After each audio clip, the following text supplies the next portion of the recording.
എപ്പോഴും മനുഷ്യർക്ക് എന്തെങ്കിലും പണി കൊടുക്കാൻ കഴിയുമോ എന്ന് നോക്കി നടക്കുന്ന ഇബിലീസിന് തിരിച്ച് ഒരു പണി കൊടുത്താലോ? അതെ, ഇബിലീസിനെ കരയിപ്പിക്കാൻ ഒരു വഴിയുണ്ട്. ഒരു വിശ്വാസിക്ക് ചെയ്യാൻ കഴിയുന്ന ഏറ്റവും ലളിതമായ എന്നാൽ ഇബിലീസിനെ അങ്ങേയറ്റം തകർത്തു കളയുന്ന ആ രഹസ്യം എന്താണെന്ന് നമുക്ക് നോക്കാം.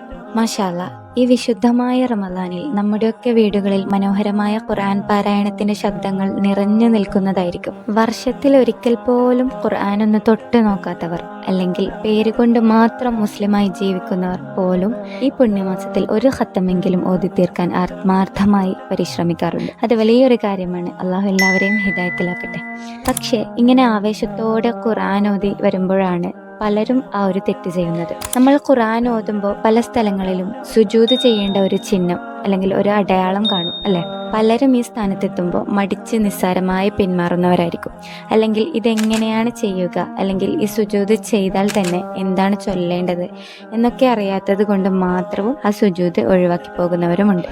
പ്രിയപ്പെട്ടവരെ, അവിടെയാണ് ഇബ്ലീസ് നമ്മളെ നോക്കി ചിരിക്കുന്നത്. നമ്മൾ അറിയാതെ തന്നെ അവന് നമ്മൾ ഒരു വിജയം വിട്ടുകൊടുക്കുകയാണ് ഇവിടെ ചെയ്യുന്നത്. ഈ ഒരു റമദാനിൽ എല്ലാവരും അത് ശ്രദ്ധിക്കേണ്ടതാണ്.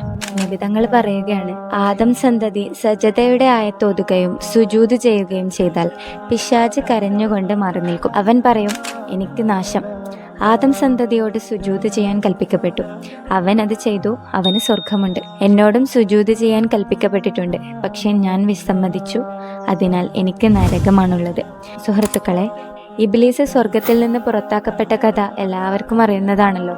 ആദം അലൈഹിസ്സലാമിന് സുജൂദ് ചെയ്യാൻ കൽപ്പിക്കപ്പെട്ടപ്പോൾ മലക്കുകൾ അള്ളാഹുവിനെ അനുസരിക്കുകയും ഇബ്ലീസ് വിസമ്മതിക്കുകയും ചെയ്തതാണല്ലോ കാരണം. അതേ പ്രകാരം ഖുർആനിലൂടെ അള്ളാഹു നമ്മളോട് സുജൂദ് ചെയ്യാൻ കൽപ്പിക്കപ്പെടുകയാണ് ഇങ്ങനെ ചില അടയാളങ്ങളിലൂടെ. കാരണമില്ലാതെ ആരും തന്നെ നമ്മുടെ റബ്ബിൻ്റെ ഈ കൽപ്പന നിരസിക്കരുതെന്ന് ഓർമ്മപ്പെടുത്തുന്നു. ഖുർആനിൽ ആകെ 15 സ്ഥലങ്ങളിലാണ് സജദയുടെ സുജൂദുള്ളത്. ഇനി ഈ സുജൂദിൽ ചൊല്ലേണ്ടത് എന്താണെന്നും സുജൂദിന്റെ രൂപം എങ്ങനെയെന്നും ഈ വീഡിയോയിൽ ഞാൻ കൊടുക്കുന്നുണ്ട്. ഇനി ആരും ഇതറിയാത്തത് കൊണ്ട് ഒഴിവാക്കരുത്. സുജൂദിൽ ചൊല്ലാൻ ഏറ്റവും ഉത്തമമായ ദിക്റ് സജദ വജ്ഹിയ ലില്ലദീ ഖലഖഹു എന്ന് തുടങ്ങുന്ന ദിക്റാണ്. ഇത് മനപ്പാടമില്ലെങ്കിൽ നമ്മൾ സാധാരണ നിസ്കാരത്തിൽ ചൊല്ലുന്ന സുബ്ഹാന റബ്ബിയൽ അഅ്ലാ വബിഹംദിഹി എന്ന് 3 വട്ടം ചൊല്ലിയാലും മതി. അപ്പോൾ ഈ റമദാനിൽ ഖുർആൻ ഓതുമ്പോൾ ഇബ്ലീസിന് നല്ലൊരു പണി കൊടുക്കാൻ എല്ലാവരും റെഡിയല്ലേ? ഇബ്ലീസിനെതിരെ നമുക്കൊന്നൊന്നിക്കാം. ഈ അറിവ് നിങ്ങളുടെ ഖുർആൻ ഖത്തം ഓതുന്നവരായ എല്ലാ സുഹൃത്തുക്കൾക്കും ഷെയർ ചെയ്യുക.